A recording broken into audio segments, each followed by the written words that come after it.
This episode is brought to you by Radio Mastery. Radio Mastery helps radio professionals to dominate their market and reach number one. Apply today at radiomastery.com.au. Welcome back to Biz Audio, and today we're joined by Chelsea Barber, one of the familiar voices in Australian radio. Chelsea has built her career across the Australian radio industry, working across both on-air and behind-the-scenes roles and developing her own style as a broadcaster, with radio continuing to change rapidly through networking, digital content, podcasts, and streaming. Chelsea has seen plenty of those changes throughout her career so far. Welcome to Biz Audio, Chelsea. Oh, thanks so much for having me, Max. Excited to be here. It's great to have you on. And for people who may only know you from your current work, how did you first get your start in radio? So it's a little bit of a funny story. I know it's obviously different for everyone, but I actually studied a teaching degree first. I'm actually a qualified high school science teacher. But I always wanted to work in radio and TV from a young age. And when I was at one of those, they have those like career expos at high school. Yes. We had someone from radio come to our school, and I thought it would be really hands-on with some microphones and that sort of thing, but it was actually a sit-down chat, and a lot of it was like, oh, it's a tough industry to crack into, so, make sure you have a career behind you. So I went, oh. So it kind of like deflated or put on the back burner the motivation for it, which is why I did teaching first, and then I did that and went, nope, I 1000% still want to get into radio. So I actually started a podcast first because, that's a cool way to do it. And then, our local radio stations, so Power FM and 5MU, who are both in Murray Bridge, they just caught wind of the podcast and had me on the show. And then I just sort of kept pestering them from there. And then eventually also studied at the Australian Radio School with Sean Craig Murphy. That's awesome. I'm sorry, I'm just shocked. Science teacher. Wow. Yeah, I know. I post a lot of my life on Instagram, of course, but you don't really do that sort of content when you're teaching. So people who know me from the internet or the radio don't really know that about me. And so Power FM, was that your first proper opportunity in radio? So after studying the Intro to Radio course, which is a 12-week course with Sean down in Adelaide, I then was approached by Fresh 92.7. They're a community radio in Adelaide. One of their producers asked if I wanted to come on board as a volunteer and do some junior producing and news reading and that sort of thing. So that was first, I think. And then I also was just trying to keep my foot in the door at Power FM. They were honest in the fact that at the time they didn't really have many opportunities, but they were happy for me to, see the studio, fill in here and there. I filled in on breakfast a couple times, which was really fun. And then it kind of all happened at the same time in July 2025. Did you hear about Generation Fresh? Yes, I did, yes. Yeah, so I entered that. I wasn't sure whether to or not, but I thought, I'll give it a go. So that was run by Fresh 92.7, getting just new talent or even people who'd never tried radio before to give radio a go. So I entered and ended up winning that, which was really exciting. And at the same time, someone had left Power FM, Josh, who was there before me, and I basically got asked if I wanted to work there, all in the 1 week, which was insane. That must have been hectic, my goodness. Yeah, And very much so. And who are some of the people who helped you get your foot in the door when you were starting out? So definitely the whole team at Radio Murray Bridge. So Craig and Katie, who were on Power FM Brekkie together, and Adam and Jenny, who were on 5MU. Even Josh, who was the afternoons announcer before I was, because it's the initial role I had. He was like, oh, happy for you to come in whenever. But then really when I started at radio school with Sean Craig Murphy, who's, one of the biggest names, especially in South Australian radio, but in Australian radio as well. He just really mentored me. Any opportunity that came up, he was happy to help with. Even like just so random. Like I even applied for a job at SAFM, and he was there at the time, but kind of gave me guidance as to whether I should apply or not. And yeah, and still to this day is definitely one of my biggest mentors, giving me lots of opportunities. And what do you think is the biggest challenge for young people trying to get their first opportunity today? Um, there are so many people who are wanting to get into radio, and I guess the thing I got told is like you need to stand out a bit, but also sometimes you do just have to wait because the jobs will come up. Because a lot of people are moving around to different places in the industry, so those roles do become available, but it's so tricky, I think, when you're so passionate about something to actually just wait. I remember as soon as I finished my first radio course, I was kind of like, yep, like I'm ready to go because I was working as a relief teacher at the time, doing my podcast, of course, as well, which was, didn't make any money. It was just a fun hobby.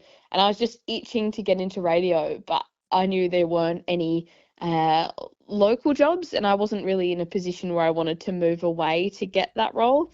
So I think it's a challenge, honestly, is just having the patience because it is such an exciting thing. You need to be prepared to sort of get your foot in the door, maybe volunteer for a bit first, and then, yeah, those jobs will eventually become available. And what do you think makes someone a genuinely good radio presenter? Um, I mean, I'll be honest, I've only been in radio for, I just ticked over 1 year. So I very much feel like I'm just starting and wouldn't even know if I'd say, oh, I'm, a really good presenter. Hmm. I feel like I'm just absolutely learning and looking up to a lot of other people. I mean, like I suppose biggest people I look up to would obviously be Hamish and Andy. And Hmm. the reason I think that they've been so successful is that they're just so themselves, but their show is not about them. It's for other people. It's always having the listener in mind. So I think just not trying to be so typical, like, oh, announcer voice and trying to sound really proper. It's like actually just be yourself and also think about really who you're talking to and what they want to hear. Because, for example, like our show on Power FM Breakfast now is Craig and Chels, but it's not just our show, it's the Adelaide Hills, the Murraylands, and the South Coast show. That's who we're talking to, and that's who we want to enjoy it. And speaking a bit more about your current gig, what have been some of your favorite moments from your breakfast show? Oh wow. So we got put together on breakfast in March this year, so that's only been I think 5 months together. But it's been a full-on 5 months for different reasons, which I won't go into like too far. But I've had my family life's been really full on this year, and my co-host Craig's has been as well. He has some very young twins, so trying to, I guess, sustain our energy levels that early in the morning every day this year has been a challenge, but I think we've done pretty well to get some cool things off the ground. Like, just a random silly thing was I mentioned one day I've never met Healthy Harold. I don't know if that's an Australia-wide thing. You Yes, know who that Healthy is? Harold. My goodness, you're taking me back now. Yeah, so that's through Life Ed. So if people don't know, it's a school program, and they have this like giraffe mascot called Healthy Harold, and he teaches life skills. And I just missed it. In primary school, I never got to meet him. Then in high school, it was too late. Like I was away the day that he came, that sort of thing.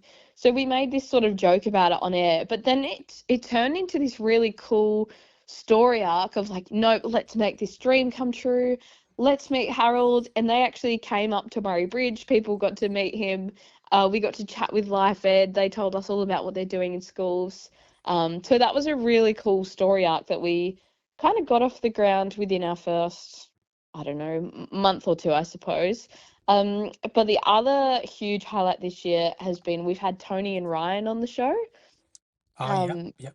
they are one of Australia's biggest podcasts, probably, I don't know, tied with Hamish and Andy, or if you ask them, they would say that they don't compare.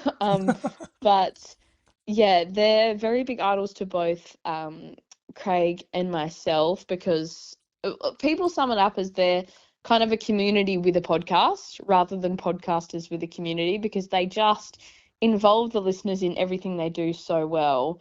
And yeah, they were just amazing to chat to on the show, and they even allowed us to accept their award at the Australian Audio Oh, Awards on that's their right. behalf, Yes, yes. which was really cool. It was quite a funny moment, but really fun. That's awesome. And I've seen so many of your social media skits with Craig. Where you guys get the inspiration for those skits? Um, it's so funny because we have such different backgrounds, Craig and I. I think there's like a decade or so between us. But it's funny when we talk about, oh, what we did growing up. Both of us have just made videos since we can remember. Like, I was making silly little videos on my MP4 player when I was like 9 years old. So since then, I've just always thought of, oh, this might be funny, let's turn it into a video. And pretty much it's just if something happens in the world or in the studio, or we just have some really ridiculous idea, we go, all right, well, let's obviously make this into a video today. And social media is so one of those things where you can spend so much time on one video and you think it's absolutely perfect and it will get like 200 views, or you can sometimes quickly whip one up, you're not too sure, you post it anyway, and it gets like 20,000. It's unpredictable, but I think we just go, oh, this might be funny. Let's just chuck it up because because we're having fun. Oh, definitely. And I have to say, I totally agree with like the stuff about the algorithm. I spent ages making videos that might get 100 views. And then one day I remember I stabbed a knife inside a jar of Nutella and that got Uh-huh. 50,000 views. So Yeah. it is crazy. So, The wildest one for me, which again also just happened just before, or the like I got into radio last year, was, do you remember the Jet to Holiday oh, trains? absolutely. Yes. I just propped my phone up one day and recorded myself doing the voice because my partner, Thomas, he was so sick of me just doing the voice all around the house. So I was like, you know what, I'm going to record it and put it on TikTok. And then he goes on TikTok, my face will be on there. That'll be hilarious. And it got 33 million Oh my views, goodness. which I was like, what is going on? Because I cheekily captioned it something like, oh, POV, I voiced an ad 8 months ago and it's gone viral.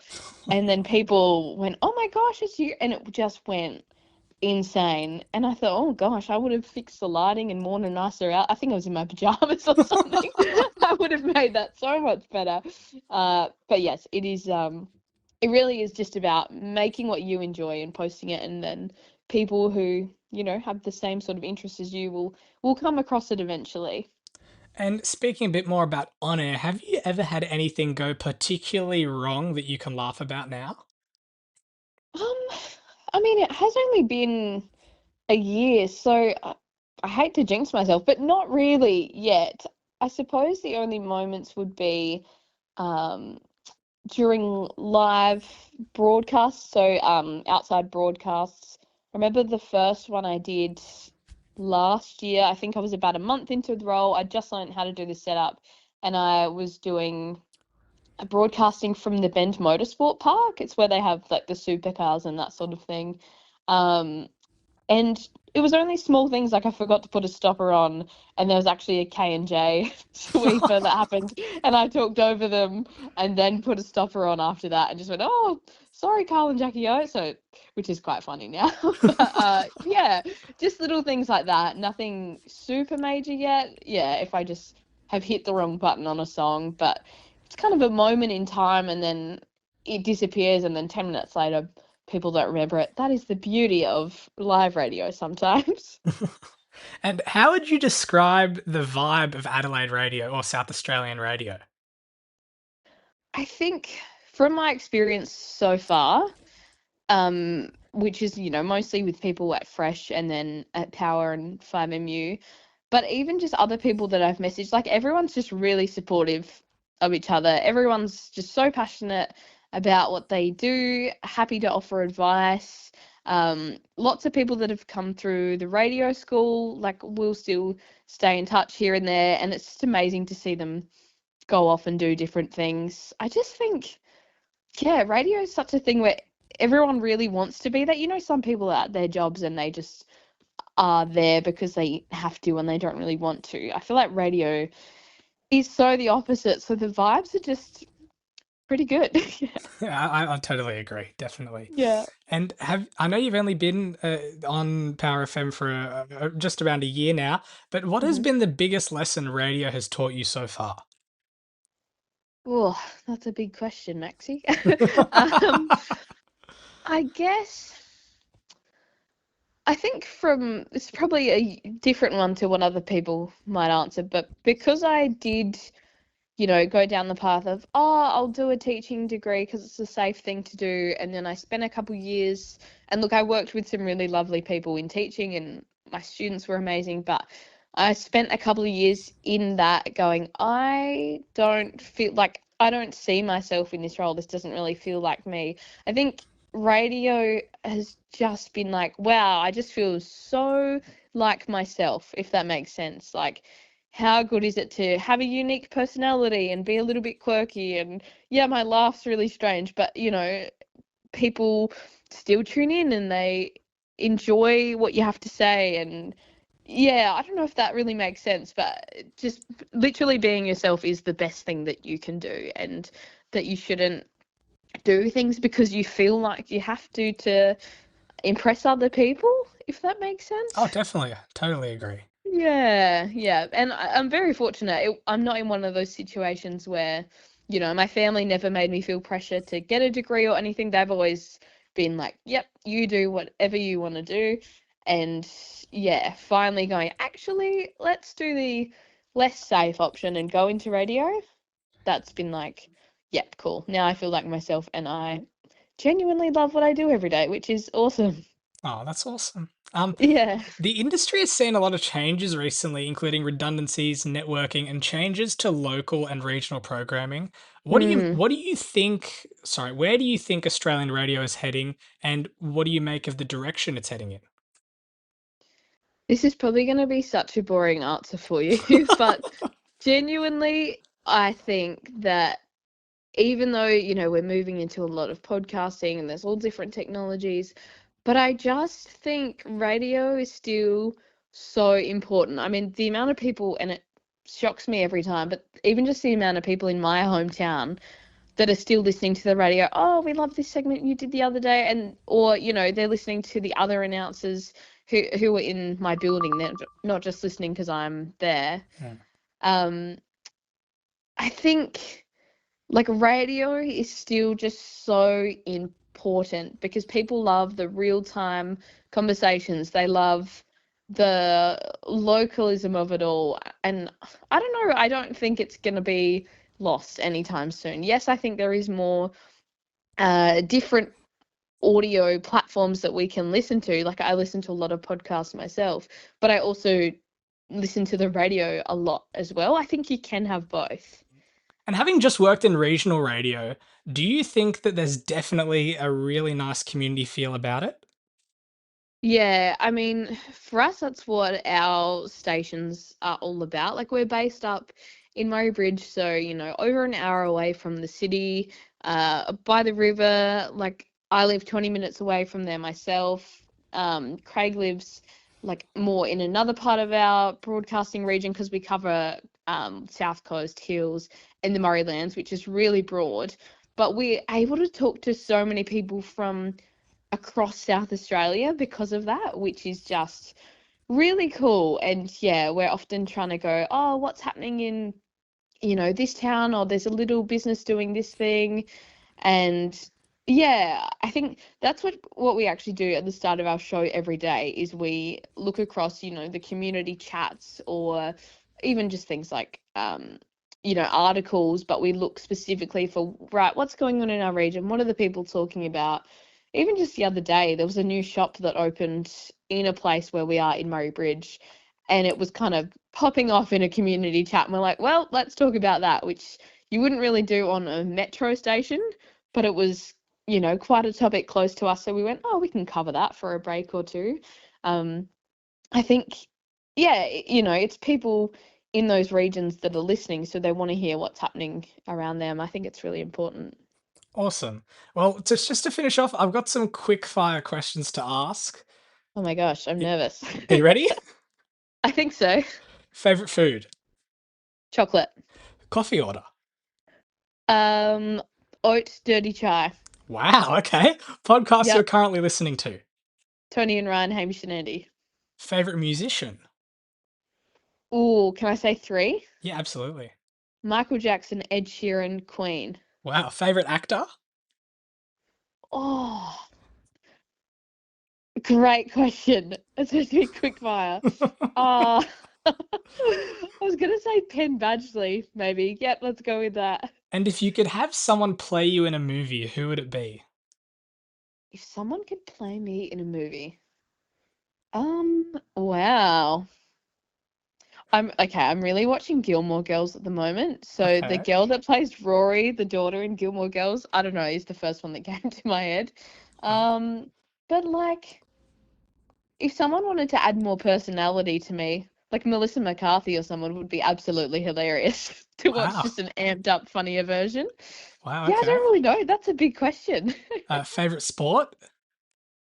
Favorite sport to play or to watch? Let's go to play. I do dance, which is a bit Wow. different. Yeah. And how about to watch?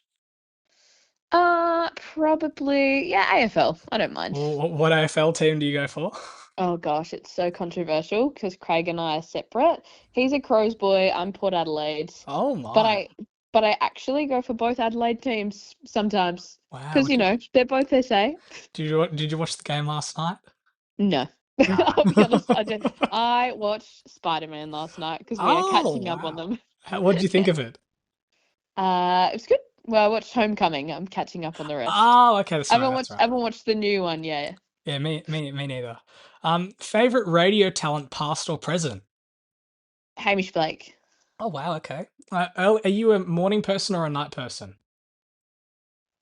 I used to be a night person, but Wow. now that I wake up at 4, I guess I would say I'm a morning person because I don't stay up very late now.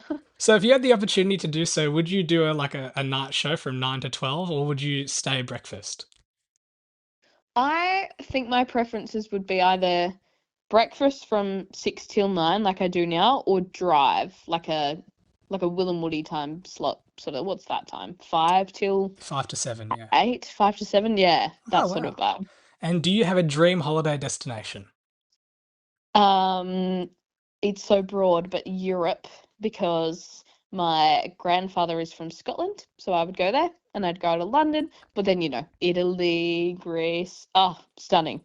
Wow. And do you have a favorite restaurant in South Australia?